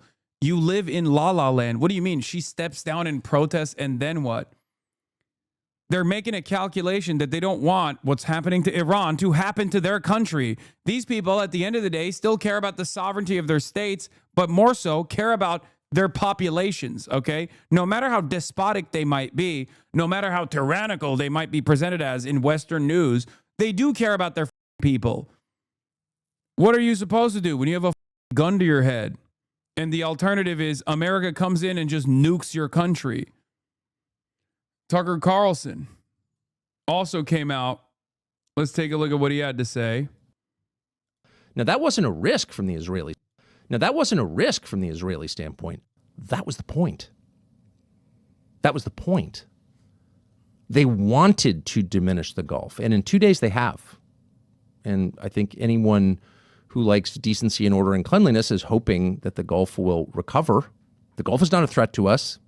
We have military bases in these countries. These are some of our closest allies. All of them are closer allies than Israel, by far. They're our friends, but they've been really hurt. And in a place like Dubai, which is basically part of a country, it's an emirate within the United Arab Emirates, but it's also it's a luxury brand, basically. People go to Dubai because it's beautiful and rich and clean, and above all, because it's safe and orderly. It's got the busiest airport in the world. You start seeing video on Instagram of smoke in the Dubai airport, and you're like, I think I'm going to Cabo this year. Oh, sorry, drug cartels. Whatever. Maybe you go to Sedona this year. It really, really hurts these countries. And Israel wanted to hurt these countries. That's the point. Wanted to hurt these countries. Wanted to sow chaos and disorder because they are rivals of Israel. So it's probably hasn't been reported, but it's a fact that last night in Qatar and Saudi Arabia, authorities arrest. Bro. Oh, I think he's a mercenary, dude. Okay? I think he's literally a mercenary. And right now, the people paying him the most is Qatar. Before it was UAE, now he doesn't fuck with the UAE as much, but like it's the Gulfs. Not to come across as like a Hasbro guy here, but I feel like there's a different angle here, don't you think? Obviously, Iran is not paying him, so he is completely not talking about the very obvious destabilization initiative here against Iran. Because the real analysis here is Israel, yes, Israel wants to undermine the Gulf states. That's true. But that's immaterial. That's utterly irrelevant in the grand scheme of things. Israel wants to destroy Iran. Israel wants to turn Iran into a failed state. And the reason why he won't say that out loud, I think, is because, he probably, maybe he wants to just run for president. That's probably what it is. This is his easiest route to not come across like he's defending the IRGC, right? Did Mossad agents planning on committing bombings in those countries. Now, that's weird. That doesn't make any sense. Why would the Israelis be committing bombings in two Gulf countries, which are also being attacked by Iran? Aren't they on the same side? No. Israel wants to hurt Iran and Qatar and UAE and Saudi and Bahrain and Oman and Kuwait. And they've succeeded. Amalek this, Amalek that. Netanyahu and Iran war. We read this week. We read in this week's Torah portion. Remember what Amalek did to you. Are you kidding me? After invoking Amalek ahead of destruction of Gaza, he's openly doing Amalek threats again. Yeah, I mean, Dimi Ryder is correct. It's not like he faced any consequences last time, so of course he's doing it. Yeah, Amalek. ICJ dragging its nuts, dude. Remember Jared Kush and the Abraham Accords? How's it going? I mean, none of that matters. As long as you can destroy Iran, who gives a fuck about the Abraham Accords? Those guys will come back to the table at any point. They can think about that later down the line, if there is even a Middle East to do deals with at the end of that process. Netanyahu gave statements to the short press conference in both Hebrew and in English. He only made his not-so-veiled reference to wiping out Amalek in his Hebrew statement. Interesting. Oh, yeah. Here's Pete Kegsbreath straight up saying, I will commit the troops on the ground if necessary. Yeah. Right here. Thank you, Hector. Egypt is 100% outside the conflict. Bro, Egypt has fallen from grace so hard. Israel literally cut out natural gas transfers to Egypt like a month ago. It didn't even make a blip. It didn't even register as like a issue of consequence. And on top of that, Egypt is already such a pliant vassal state, basically a fail state, that like there is no Egypt in the equation. People aren't even looking to see what Egypt has to say in this instance. Forget Hegseth. Trump himself said it. I had two questions for you. First, are there currently any American boots on the ground in Iran? No, but we're not going to go into the exercise of what we will or will not do. I think it's one of those fallacies for a long time that this department or presidents or others should tell the American people this, and our enemies, by the way, here's exactly what we'll do. Here's exactly how long we'll go. Here's exactly how far we'll go. Here's what we're willing to do and not do. It's foolishness. And so President Trump ensures that our enemies understand we'll go as far as we need to go to advance American interests. But we're not dumb about it. You don't have to roll 200,000 people in there and stay for 20 years. Yeah. Right here. Thank you, Secretary Hegseth. I had two questions for you. First, are there currently any... Their contempt for the American people is so infuriating. Yeah. I was going to say that. So one of the things that's always frustrating about the way that these guys talk and people react when they're like, and people's reactions to the way that they talk is like, there is this notion that like America cares. There's this idea that like the American state cares, right? About the citizens in Iran. They don't care about the civilians in Iran. They don't care about the citizens in Iran. They don't care about democracy in Iran. America doesn't even care about its own sons. It sends the war, nor its oil-rich Gulf partners. So I'm always confused by desperate people in the diaspora who demand violent intervention by the U.S., thinking it'll lead to prosperity. They're just going to kill your family, right? Saudi Arabia officials saying that the U.S. abandoned them and redirected its air defenses to protect Israel. They left all the Gulf states that host American military bases at the mercy of Iranian strikes. America doesn't care about anybody. America is currently committing their own sons to engage in unlimited warfare and die at the hands of Israel's military ambitions, no matter how destabilizing it may be. It makes me feel so bad as a Jewish American that Israel's framing all their actions as defense of the Jewish people. I worry that one day it will lead to an anti-Semitic sentiment against my religion at no fault of mine. I mean, that's already here, chatter. That's already happening. Like, that's why this whole America First shit is I mean, that's why it was so successful as a narrative, right? That's why it was so successful as a narrative, because Americans were listening to Trump go, why are we sending our boys and girls to go fight wars so that, you know, some weirdo can turn profit? You know, why can we like extract the oil and whatnot? Only until Trump turned around and said, actually, that is America first.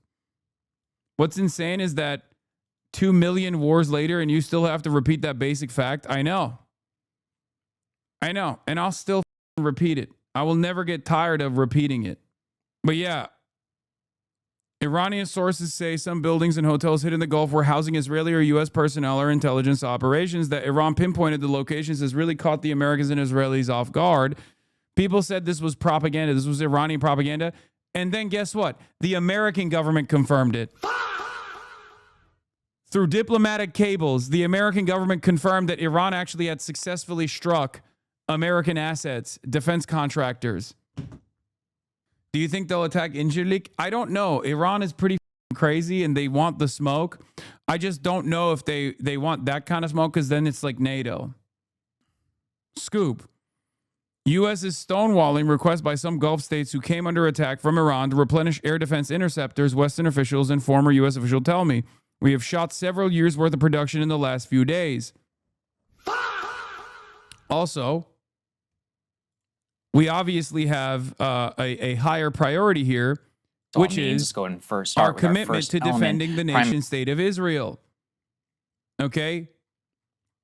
Bigger picture of what this all means. Let's go ahead and first start with our first element. Prime Minister Bibi Netanyahu saying the quiet part out loud. He says, in bombing Iran, Israel has now the assistance of the United States, my friend, President Donald Trump, and the U.S. military. This coalition of forces allows us to do what I've yearned to do for 40 years. 40 years, it's a dream that the Prime Minister had, despite all of the alleged pretexts about preemptive attacks, nuclear strikes, ballistic missiles. This is something that has been in the heart of the Bibi Netanyahu project. I just was wondering if you could react to that and frame your general thoughts around this entire regional war that has now erupted. I hadn't seen that quote, but if he said it, what an asshole he is. Bigger picture of what. Professor Jeffrey Sachs reacts to Benjamin Netanyahu publicly boasting that Trump helped him finally fulfill his 40-year dream to attack Iran. Well, my friend, what the fuck? Like, it all comes down to buddies doing favors for each other.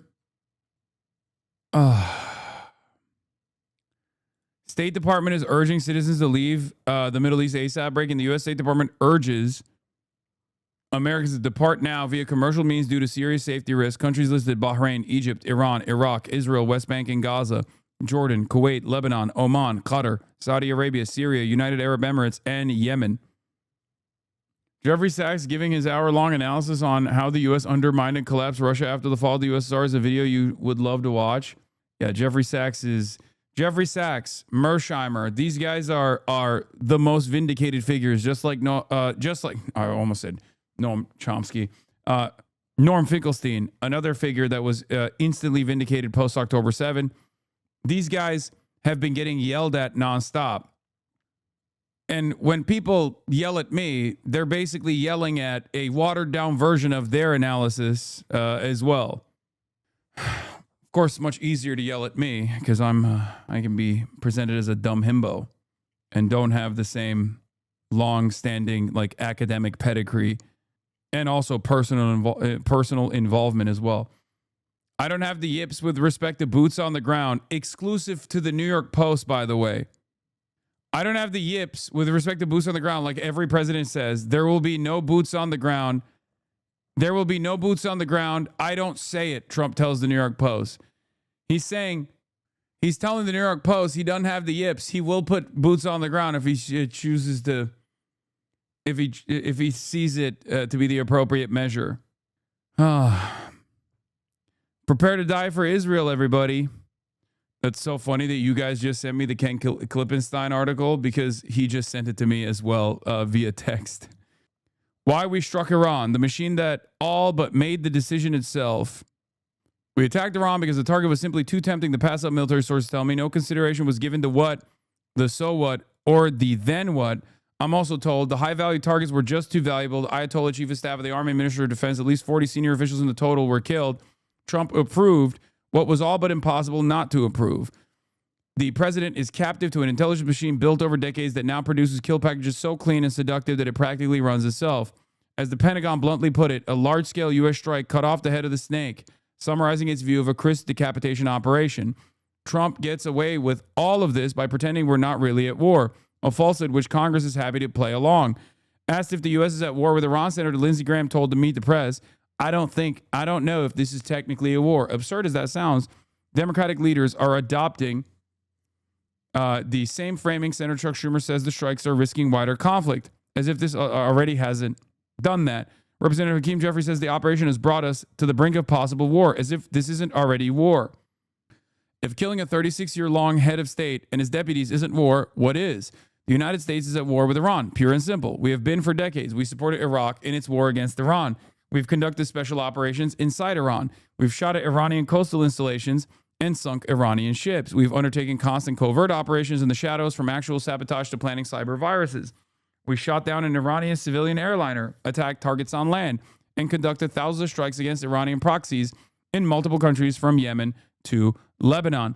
We've labeled the country a part of the axis of evil.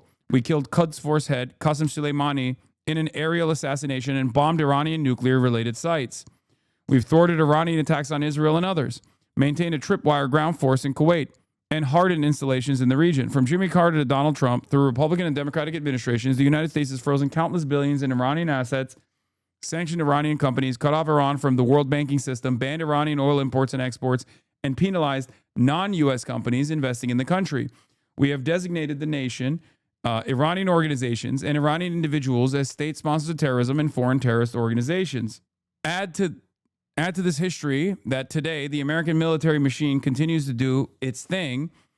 In 2.5 decades of war since 9/11, it has perfected the ability to find and destroy a target, any target. I've previously written about the fundamental change that has occurred in the nature of warfare and the practice of decapitation, and we see here in the latest, the U.S. and Israel carried out an opening blow that killed Iran's supreme leader, Ayatollah Ali Khamenei, and dozens of other Iranian leaders. The military feat itself is the reason we are where we are. Pure and simple. Meticulous intelligence work identified the routines and locations of the Ayatollah and others in Iran's national security apparatus, and when a set of meetings on Saturday's morning were pinpointed, the tightest rubber band machine snapped into action. Calling this starting a war is a Democratic talking point, Secretary of Defense Pete Hegseth said today, adding, this is the elimination of a threat that has existed since 1979. Because we were already at war with Iran and have been for decades, this is the other side of the machine, by the way.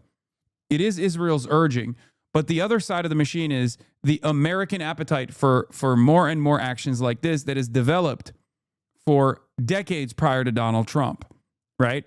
So when Ken writes this, there is truth to it, right? Like this machine has expanded, it has ballooned, and Donald Trump was crazy enough with the urging of Israel to go in and do this assassination strike, no holds barred.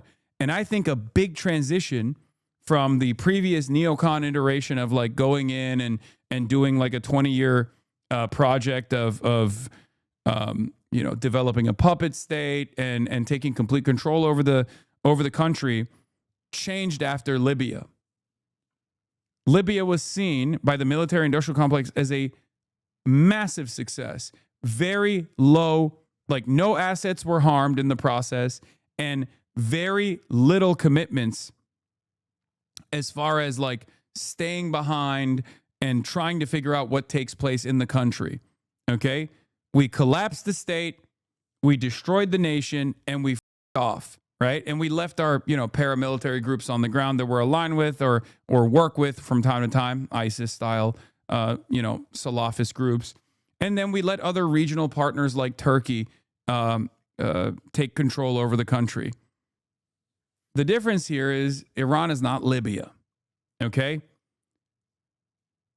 Iran is not Libya. But the lessons learned from Libya was there is very little domestic political consequence if you just go in and out, destroy the state, and leave it as a pile of ashes, basically. Okay? As a Libyan, it's pretty infuriating every time you mention Libya. What do you mean? What? Are you going to tell me? Are you going to do standpoint epistemology on how actually Gaddafi needed to go and it's a perfectly robust state now in and of itself? Is that what you're going to tell me? What are we doing, man? Or are you saying that even like a reminder of America's imperial ambitions in Libya, it's more complex than that? No, I was part of the revolution. It's always more complex. Is Libya better off now or is it not? It sucks now, but we did that. Okay. Yes, America and the American CIA has never taken advantage of real anger and resentment. The Arab Spring was just nothing. It didn't happen. It didn't exist. Here's a good book I recommend. Vincent Bevins wrote it, not Jakarta Method, even though that's a great book as well. But his recent book that he wrote is specifically on this. I'm going to get to reading that when I have time. What is it? If We Burn, I believe. If We Burn is the name of the book. I believe he even talks about Libya in it, if I'm not mistaken. But it's mostly talking about Brazil and talking about like real popular movements and how they get real popular movements and how the American State Department takes advantage of real popular movements with civil society organizations that they've already created and basically turns a real revolution into something that suits their purpose. I would love to hear you press that chatter on what part he played in the Libyan revolution, because 99% chance he was supporting from afar as the Libyan in Colorado or some shit. Yeah, I don't know. As a fellow diasporoid, I am to rate your top 5 worst ones. I mean, it's Cuban, Persian, Iranian, Venezuelan. Actually, Venezuelans are not. They're hit or miss. I don't know. Like, it's hard. I feel like Lebanese are up there too. Well, depends. Because Lebanese diaspora is like either the coolest people you've ever met or people who say I'm Phoenician. You know what I mean? Like, there's more diversity in the diaspora population, whereas like with the Iranian and the Cubans, there isn't really a lot of diversity at all. It's just like one massive in-group. Again, diversity in the Chinese diaspora population as well, but Falun Gong, it's pretty bad. Why is Cubans always catching strays? We ain't all bad, brother. As a part of the Cuban diaspora, I think you're probably aware of what the Cuban diaspora has been doing for years and years to Cuba specifically, right? I mean, we're talking about your neighbors and your relatives if you live in a Cuban neighborhood still. Like, I think you know better than anybody else personally. We're talking about like the overwhelming majority. Yeah, my whole fam. Exactly. If a diaspora population, if with your diaspora population, the overwhelming majority is like incredibly reactionary, it's hard to look at it as anything but like the reactionary component. Hasan, işin sonu bize sekecek gibi ama o zaman ipler tamamen kopar. Aynen abi. A Persian actress I like follows you on Insta. Türkler NATO ülkesiyiz, bize girmez diyor. Arkadaşlar, o zaman öğreneceğiz. Amerika İsrail'in köpeği mi yoksa Amerika hala büyük partner mı, öğreneceğiz o zaman. Okey? Bu kadar basit. Siyonizm daha mı önemli Amerika için yoksa Amerikan kapitalizmi daha mı önemli, göreceğiz. O gün göreceğiz. İnşallah o günü görmeyiz hiçbir zaman. Anyway. Because we're already at war with Iran and have been for decades. Yes, there's intelligence diplomatic people who fret about the consequences, but like wusses in Congress, they are brushed aside because this is an opportunity we can't pass up. That's how it's been explained to me. As many of you have noticed, I'm not going to lie. I think Ken is like taking away the shared responsibility from Israel with this article a little bit. I do disagree to some respect. I respectfully have to disagree. I think this is like, I understand that like escalation after escalation after escalation created a robust appetite to do stuff like this, and Donald Trump was crazy enough to do it. But the final domino was absolutely Israel pushing Donald Trump with shitty ass intelligence, telling him that this would actually be super easy because they had a different ambition in mind. But yeah, I do worry that this will continue over and over again. I do worry that this will happen in Cuba. I worry that this will happen with any state that even European allies potentially whenever Donald Trump sees fit, because there is no one ready to counter the Trump administration. There's no one ready to counter the American government. Donald Trump tested this a little bit with Greenland. He got high off of his own supply with Venezuela and thought, oh, I'll do this to Greenland. Okay. The Israeli military says it's destroyed the Iranian Broadcasting Authority building in Tehran. Why would you do that? If not for the U.S. intervention, then what would have been a better alternative for the Iranians? The Iranians are not factoring into this equation at all, unless you're talking about the smoldering ashes of the Iranians in the aftermath of an impact site from American munitions. Americans do not calculate what happens to its own citizens, let alone what happens to the citizens of foreign nations. Okay? It's crazy. Cut it out. Cut the shit out. Like, oh, what would be the best option for the Iranians? Like, I don't know, maybe not being destroyed by America and Israel in the actions that are already happening, but also simultaneously the actions that will get even worse for the Iranian population as America and Israel keep literally destroying Tehran and all of the other heavily populated civilian sites. Hasan Reaction is one of the best ones in the React channel.